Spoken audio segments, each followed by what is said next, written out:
Hello student, good morning. Welcome online classes. Online कक्षाओं में आज क्लास 9 के student class 9 subject social science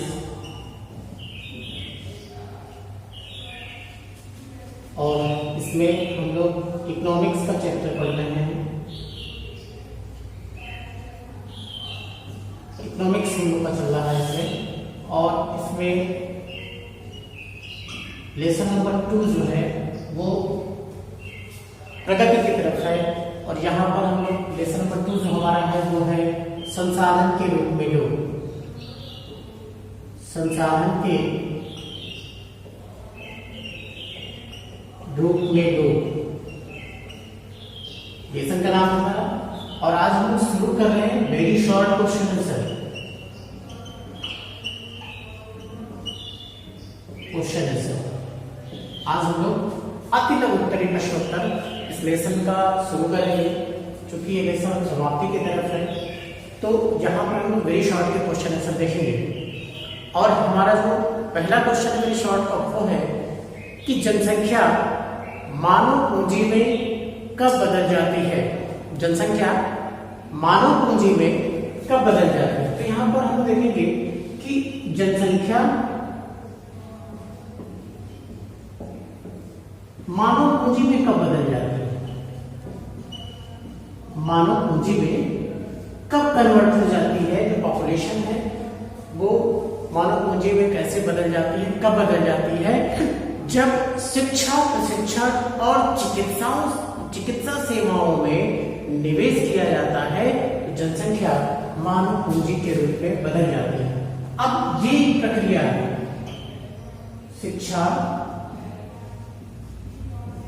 प्रशिक्षण और स्वास्थ्य, इन तीनों क्षेत्रों में निवेश करने के बाद वो जनसंख्या बदल जाती है मानव पूंजी में।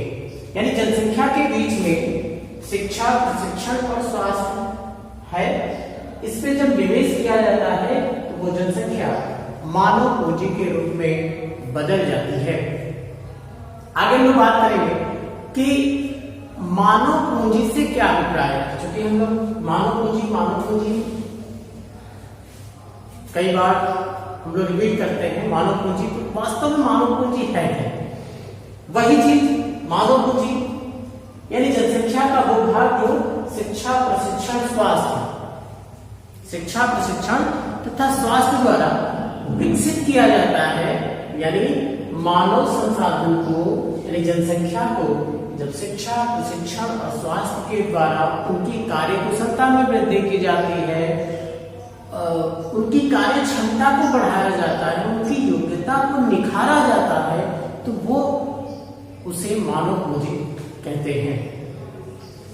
आगे हम लोग बात करेंगे संसाधन के रूप में लो से क्या कहते हैं। चूंकि हमारा लेसन है ये संसाधन के रूप में लो, तो संसाधन के रूप में लो का क्या तात्पर्य है, इसके बारे में थोड़ा सा देखेंगे। तो संसाधन के रूप में लो से तात्पर्य किसी देश के कार्यरत लोगों के उत्पादन कौशल और क्षमताओं से, उत्पादन कौशल और क्षमताओं से, उत्पादन कौशल और क्षमताओं से, क्षमता, और यही चीजें जो है जब जनसंख्या को, यानी मानव पूंजी को शिक्षा, प्रशिक्षण, स्वास्थ्य सुविधाएं जब मिलती हैं, उस पर निवेश करता है, तो उसकी उत्पादन कौशल में वृद्धि होती है, उसकी क्षमता बढ़ती है, और ये जनसंख्या जो है वो मानव पूंजी के रूप में बदल जाती है। इस चीज को ध्यान रखेंगे, क्योंकि सारा जो क्वेश्चन आंसर है वो एक दूसरे से रिलेटेड है, एक दूसरे से मिलता जुलता है, अटैच है। आगे हम देखेंगे कि मानव संसाधन भूमि और भौतिक पूंजी जैसे अन्य संसाधनों से कैसे भिन्न है। मानव पूंजी जो है, मानव संसाधन जो है वो भूमि भूमि भी एक संसाधन है, और भौतिक पूंजी जैसे अन्य संसाधनों से कैसे भिन्न है। तो हम लोग देखेंगे कि मानव एक सक्रिय संसाधन है, जबकि अन्य संसाधन जो होते हैं वो निष्क्रिय होते हैं, क्योंकि जो निष्क्रिय संसाधन जो स्वयं अपनी प्रगति नहीं कर सकते, जो स्वयं में अपने आप में विकास नहीं कर सकते, स्वयं अपना रूप नहीं बदल सकते, तो कहीं न कहीं मानव जो है वो सक्रिय संसाधन है, वो निष्क्रिय संसाधनों का उपभोग करने के लिए, अपनी आवश्यकता को पूरा करने के लिए उसे अपनी जरूरत के हिसाब से उसे बदल देता है, उसकी कार्यशैली में को बदलाव कर देता है, उसके रूप में परिवर्तित कर देता है और फिर उसको अपने उपभोग में लाता है। मानव संसाधन ही भूमि व भौतिक पूंजी जैसे अन्य संसाधनों का उपयोग करके उन्हें उपयोगी बनाता है और वे अपने आप में उपयोगी नहीं रहते। इस तरीके से आगे हम देखेंगे, अगला क्वेश्चन हमारा है कि मानव पूंजी निर्माण में शिक्षा की क्या भूमिका है।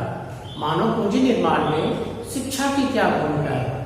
तो शिक्षा मानव जीवन को कुशल बनाती है, कुशलता में उसकी वृद्धि करती है, निखार लाती है, इसलिए शिक्षा जो है वो आवश्यक होती है।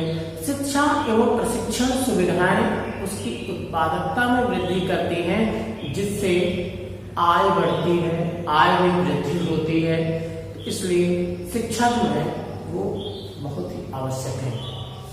अगला है मानव पूंजी निर्माण से स्वास्थ्य की क्या भूमिका है। मानव पूंजी निर्माण में स्वास्थ्य की क्या भूमिका है, इसके बारे में थोड़ा सा देखेंगे कि मानव पूंजी के निर्माण में स्वास्थ्य की क्या भूमिका है। तो मानव पूंजी से स्वास्थ्य सेवाएं भौतिक पूंजी की ही भांति प्रतिफल प्रदान करती है, यानी कुछ ना कुछ उन्हें प्राप्त होता है। अधिक स्वस्थ लोग की उत्पादकता में वृद्धि रहती है, उनकी उत्पादकता की क्षमता है वो अधिक होती है, जिससे उनकी उपभोग स्तर तथा जीवन स्तर दोनों जो है उच्च रहता है। ऐसी व्यवस्था जो है वो मानव पूंजी निर्माण में स्वास्थ्य की बहुत बड़ी भूमिका होती है। यदि व्यक्ति स्वस्थ है तो कार्य सही ढंग से करेगा, उसकी कार्य करने की क्षमता बढ़ती है ना। यदि अस्वस्थ व्यक्ति है तो वो कम काम करेगा, क्योंकि उसका शरीर, उसकी एनर्जी नहीं है, उसके अंदर पावर नहीं, क्षमता नहीं है ना, तो वो जो है उसका कम जो है काम में मन कम लगेगा, जिसकी वजह से उत्पादकता जो है वो कम होगी। लेकिन यदि व्यक्ति स्वस्थ है तो वो काम करने में भी उसकी दिलचस्पी रहेगी और उत्पादन क्षमता इससे बढ़ेगी।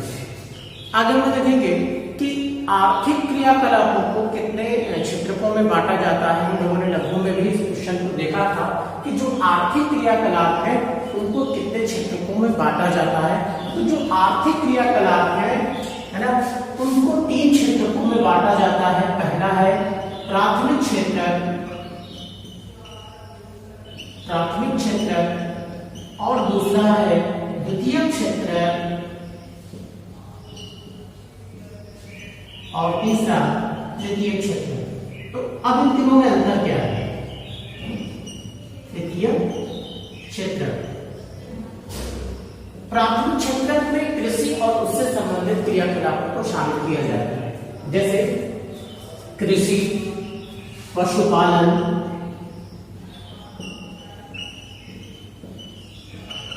मत्स्य पालन,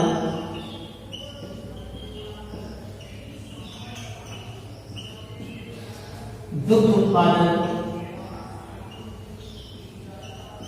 या इसको डेयरी भी कहते हैं, वानिकी, खनन, ये सारी चीजें, चूंकि ये जितने भी क्रियाकलाप हैं वो प्राकृतिक संसाधनों पर निर्भर करते हैं, ये प्रकृति के द्वारा निश्चित रूप से प्राप्त होते हैं।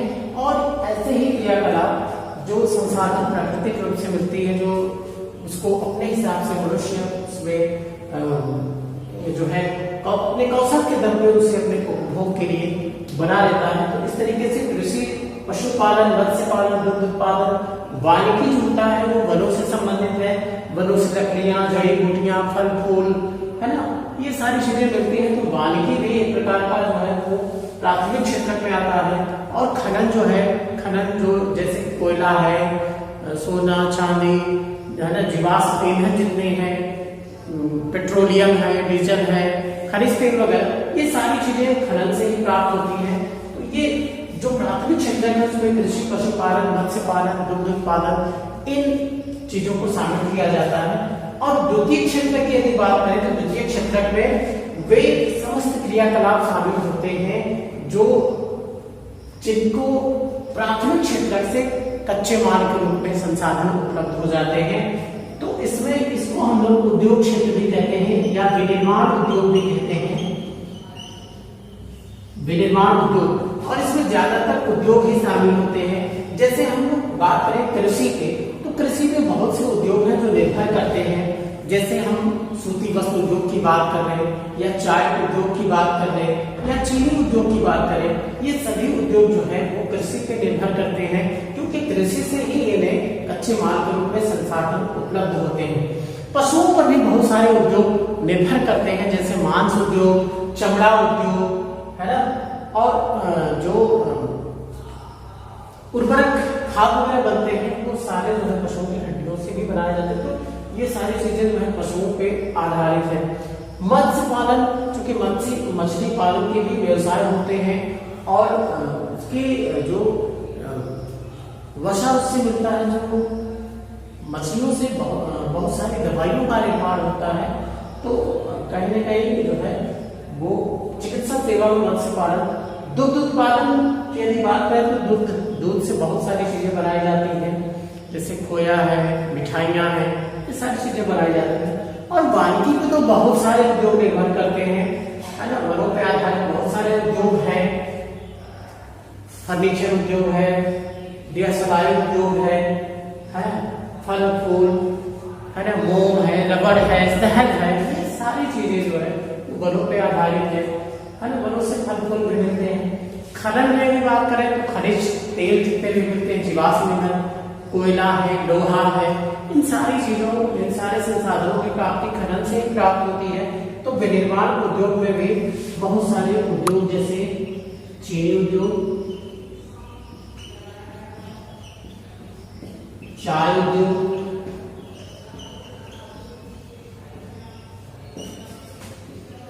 जूट उद्योग, यानी उद्योग जो है वो निर्भर करते हैं। और ये जो है इनको प्राकृतिक जो प्राथमिक क्षेत्र है उनसे जो है कच्चे माल के रूप में संसाधन होता है। तृतीय जो क्षेत्र है इनको सेवा क्षेत्र भी कहते हैं, सेवाएं। अब सेवाएं से, क्योंकि ये प्राथमिक और द्वितीय क्षेत्र की सेवा करते हैं। यदि बात करें तृतीय क्षेत्र तो सबसे पहले यातायात परिवहन जो है वो दोनों की सेवा करता है। यदि कृषि की बात करें तो कृषि में कृषि कार्य से लेकर के और कृषि यंत्रों तक के लाने ले जाने में, या कृषि में जो भी उत्पादन होता है, या कच्चे माल को फैक्ट्रियों तक ले जाने में, और फैक्ट्रियों से जो भी उत्पादन माल होता है उसको लाते हैं, तो यातायात जो है वो सेवा क्षेत्र है। इस तरह से संचार, बैंकिंग, है ना, चिकित्सा,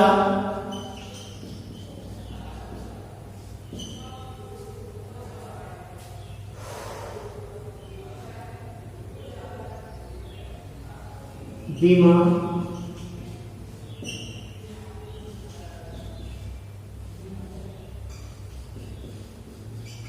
प्रौद्योगिकी है, टेक्नोलॉजी, ये सारी चीजें जो है वो कहीं ना कहीं सेवा के रूप में कार्य करते हैं। दोनों क्षेत्रों की सेवा करती हैं।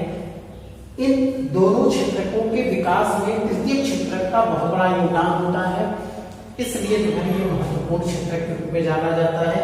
अधिकांश जनसंख्या भारत की जो है, यदि आजादी के समय बात करें तो प्राथमिक क्षेत्र में ज्यादा जो है जनसंख्या कार्यरत थी।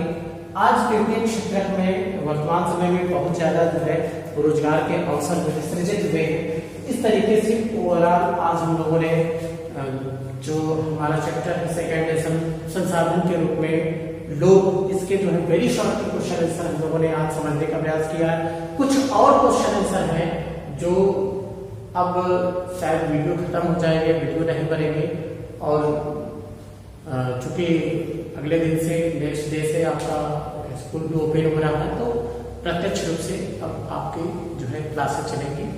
Okay student, good bye.